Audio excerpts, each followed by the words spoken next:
आज हम global place tourist स्थान खजुराहो पहुँचे हैं। खजुराहो में जो लगातार 20 वर्षों से गाइड का काम करते हैं, जिनको बहुत सारा अनुभव है और इनके पास देसी विदेशी हर तरह के पर्यटक आते हैं। दोनों का अलग अलग माइंडसेट होता है। लोग किस तरह से आज 21वीं सदी में खजुराहो को देखते हैं। बहुत बहुत स्वागत है आपका फुल स्टॉप में।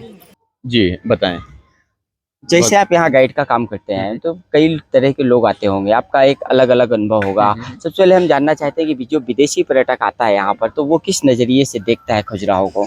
देखिए क्या है, जो विदेशी आता है वो ये देखने के लिए आता है कि आखिर आज से 1000 साल पहले हिंदुस्तान कैसा था। क्योंकि यदि हम किसी मंदिर की बात करते हैं तो विदेशी को पूजा पाठ से ज़्यादा मतलब नहीं है, मगर वो देखना चाहता है कि आखिर उस समय की इंजीनियरिंग कैसी थी, आर्किटेक्चर कैसा था, लोगों का रहन-सहन कैसा था और उसमें लोगों की सोच क्या थी।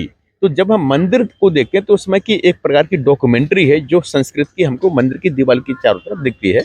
और आज से 1100 साल पहले जब विदेश में भी लोगों के पास तन ढकने के लिए कपड़े नहीं थे, तब हमारे यहाँ इतनी भव्य मंदिर बन रहे थे, इतनी भव्य बिल्डिंगें बन रही थी कि उनको आश्चर्यचकित कर देता है और सोचने पर मजबूर कर देता है कि हिंदुस्तान हमसे कितना आगे था।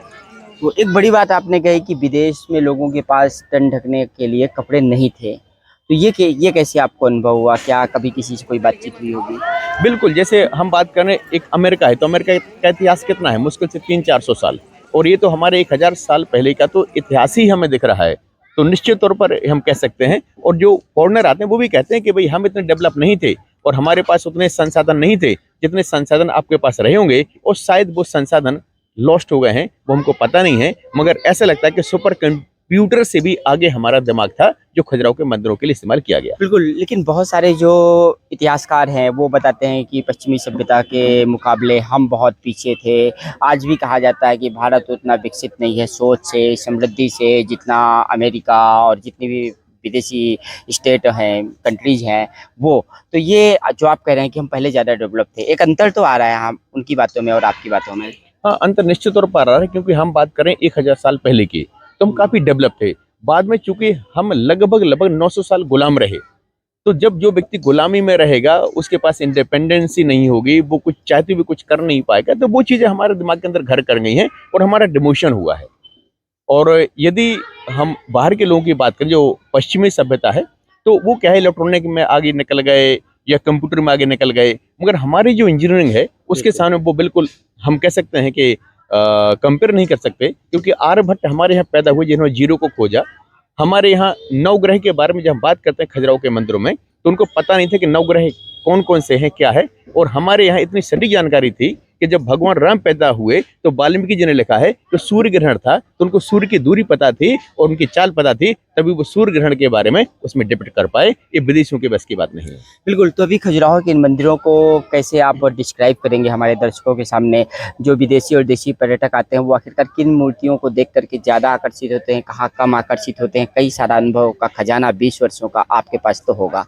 देखिए, जहाँ तक देसी पर्यटक की बात है, तो जनरली देसी पर्यटक सब में पैसा खर्च करता है, वो गाइड में पैसा नहीं खर्च करता है और जो कुछ इरोटिक फिगर हैं या कुछ काम कला की मूर्तियाँ, उसके ऊपर फोकस रहता है और वो निकल जाता है। हालाँकि जो लोग गाइड के साथ घूमते हैं या फिर कुछ हिस्टोरिक जो प्लेस उसमें इंटरेस्ट उनको होता है, तो वो उस बारीकी को भी समझते हैं जो खजुराहो के मंदिर में प्रदर्शित की गई है, जो दर्शाई गई है। विदेशी की यदि हम बात करें तो थोड़ा सा स्टडी करके भी वो आता है, उसके बाद वो गाइड हायर करता है, बहुत सारे क्वेश्चन उसके पास होते हैं, जिससे वो सेटिस्फाई होता है, तो ये बहुत बड़ा अंतर है। दूसरा क्या है कि जो इंडियन पर्यटक है बहुत सारे आते हैं कि भाई हम एक ऐसे स्थान पर जा रहे हैं जहाँ पूजा पाठ होते हैं, उसके लिए भी खजुराहो बहुत ही हम कह सकते हैं कि एक अपने आप में मायने रखता है क्योंकि यहाँ पर जो मतंगेश्वर महादेव मंदिर है, वहाँ पर मध्य प्रदेश का सेकंड बिगेस्ट शिवलिंग स्थित है, जिसकी हाइट लगभग 18 फीट है, 9 फीट योनि के ऊपर है, 9 फीट योनि के अंदर है। तो इस प्रकार की शिवलिंग भी कहीं आपको देखने को नहीं मिलता है। और आज से 1100 वर्ष पहले आप कल्पना करें कि इतने बड़े ब्लॉक को, इतने बड़ी शिवलिंग को कैसे स्थापित किया होगा, ये भी अपने आप में आश्चर्य की बात है, जिसको कई बार तो लगता है कि ये एक्सप्लेन करना ही मुश्किल हो जाए कि आखिर वो क्या कौन सी टेक्नोलॉजी थी जिससे यहाँ पर 20 किलोमीटर दूर कार्व करने के बाद यहाँ पर लाए हैं। बिल्कुल, ये बात कितनी सच है? लोग कहते हैं, सुना जाता है कि मतंगेश्वर जो शिवलिंग है, वो हर वर्ष कुछ बढ़ता है, ये सच है क्या? देखिए, ये मान्यता है और इसमें हमारे पास कोई ऐसा साक्ष्य तो नहीं है, मगर जो हमारे गांव के लोग हैं, जो हमारे पूर्वज हैं और जो यहाँ पर रह रहे हैं उनकी सभी की मान्यता है कि शिवलिंग बढ़ता है। हालांकि हमारे पास इसका कोई ऐसा साक्ष्य नहीं है कि जो मेजरमेंट से बता सके कितना बढ़ता है, क्योंकि अब 1000 साल पुराना मंदिर है। पहले हमारे पास ऐसा कुछ था नहीं कि जो मेजरमेंट वगैरह करे। अब यदि कुछ होगा तो फिर हमने मेजरमेंट किया है, तो फिर फ्यूचर में हम उसका एविडेंस रखेंगे। अच्छा, 20 वर्षों का आपको अनुभव है, तो बहुत बार मन में कभी कभी कोई एक कमी खला करती है कि यार ऐसा होता तो क्या होता। तो कभी लगा कि खजुराहो में ऐसा होता तो क्या होता, ये होना चाहिए था जो नहीं है खजुराहो में? बिल्कुल। अब जैसे खजुराहो में बहुत सारे आते हैं लोग परिवार के साथ, तो उनके बच्चों के लिए कुछ नहीं है, शाम को कोई एक्टिविटी नहीं है। साथ में जैसे यहाँ पर तालाब है, तो तालाब भी लगभग खाली है। तो यहाँ पर पहले बोटिंग होती थी, तो बहुत बढ़िया रहता था, लोग बोटिंग करते थे, बच्चे बोटिंग करते थे, लोग जाते थे। अब आप देखें दोनों तीनों जो तालाब है वो गंदे पड़े हैं, बोटिंग होती नहीं, पानी रहता नहीं, शाम को कोई एक्टिविटी नहीं। तो मतलब बहुत सारी चीजें हैं। और साथ में जैसे बाकी जगह आप देखते हैं कोई पार्क वगैरह हो जहाँ पर बच्चे खेल सकते हैं, लोग बैठ सकते हैं, तो शाम को लगभग सब एक्टिविटी बंद हो जाती है। तो कुछ ऐसा होना चाहिए। दूसरा क्या है कि ये मंदिर शाम को 6 बजे सनराइज टू सनसेट खुले रहते हैं। जब यहाँ पर मंत्री थे प्रहलाद पटेल जी, तो वो चाहते थे कि मंदिरों को लगभग 9 बजे रात्रि तक खोला जाए। तो हम तो चाहते हैं कि रात्रि 9 बजे तक खोलेंगे, तो जैसे कोई गर्मी में लेट हो जाता है, बहुत ज्यादा धूप होती है, तो 9 बजे तक देखेगा, आप टिकट उसकी सेपरेट रख दीजिए, एंट्रेंस फीस उसकी ज्यादा रख दीजिए, मगर कम से कम इसको खोलिए ताकि शाम को भी लोग घूम सके और शाम को एक्टिविटी यहाँ पर हो सके। जैसे आपने कहा कि तालाब सूख गए हैं, तो इन पर पानी भरने की जिम्मेदारी किसकी है? देखिए, वो जिम्मेदारी तो नगर पंचायत की है, और नगर पंचायत मतलब ये प्रशासन की जिम्मेदारी है। प्रशासन में कई भाग होते हैं, ये उनको देखना चाहिए और उनको भरना चाहिए, और उसमें बोटिंग शुरू होनी चाहिए। तो सरकार होती है एक जो लगातार हर एक जगह पर एक सीधी दृष्टि गड़ा करके रखती है, जैसे भगवान शिव मतलब लिंग कहते हैं, भगवान शिव की तीसरी नेत्र थी, तो जो ऊपर एक सरकार बैठी रहती है उसकी तीसरी नेत्र सब ज्यादा खजुराहो में रहती है। यहाँ बहुत सारे लोग आते हैं, चर्चा भी होती है, समय समय पर बड़े कार्यक्रम होते रहते हैं।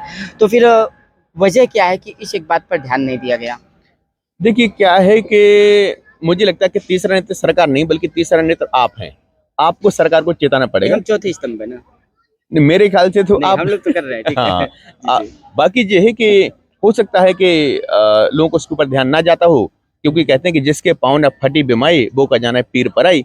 अब हम लोग उससे जुड़े हैं, हम लोग को पता होता है शाम को एक्टिविटी करें। अब बाकी जो पॉलिटिकल लीडर हैं या अधिकारी हैं, हो सकता है कि वो कि ये जो कमी आपने बताई उसको नहीं फुलफिल कर पाए। देखिए, क्या है, ये राज्य तंत्र नहीं प्रजातंत्र है, तो राजा की जिम्मेदारी नहीं है, जिसकी सरकार उसकी जिम्मेदारी है। गाइड से कभी भी आए तो संपर्क कर सकते हैं। आप अपना पूरा परिचय और अपना मोबाइल नंबर भी यहाँ बोल सकते हैं। जी, मेरा नाम श्यामलाल रजक है, और मेरा मोबाइल नंबर है 9893824186। बिल्कुल, तो जैसे अर्जुन के सारथी भगवान श्री कृष्ण थे, तो जब भी खजुराहो आइएगा तो गाइड का सहारा जरूर लीजिएगा, क्योंकि गाइड रहेगा, पथ प्रदर्शक मार्गदर्शक रहते हैं, तो कुछ अच्छा नजरिया निकल करके सामने आता है। और बने रहेगा फुल स्टॉप में हमारे साथ।